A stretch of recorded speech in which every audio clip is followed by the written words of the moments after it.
Share ko lang yung solar setup ko using APC Smart UPS. So ayan siya. So rack mounted UPS siya, 900 watts, 1200 PA.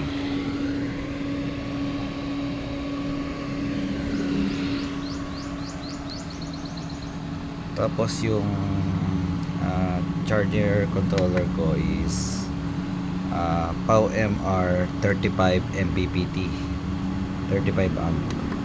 So pahapon na, kaya mababa na yung tsaka pakulimlim pa. Yan. Tapos ito, bali naka-setup dito is 600 watts na solar panel. Ito naman 310 watts na solar panel, 35 amps din siya. Tapos ito 60 amps na 2 pieces na 200 watts na naka-series. So yeah. Bali yung naka-load dito ngayon is electric fan, charger, PC, TV. So naka-off pala yung TV. So PC tsaka electric fan, 135 watts yung consumption niya. Yan, 16% nagagamit niya, 180 VA, 0.8 amps, 231 volts, 60 Hz.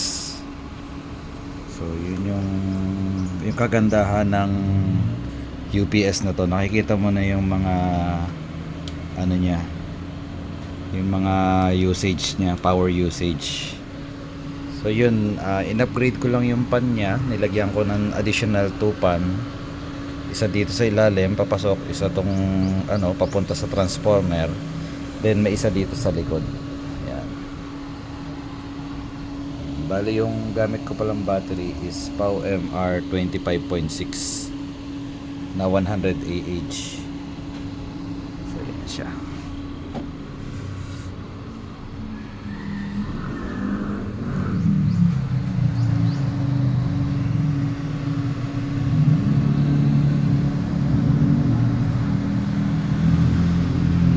Bali ang ginagawa ko lang sa kanya kapag nag 50 Hz, kasi kapag namatay siya or pinatay ko siya, nagiging 50 Hz.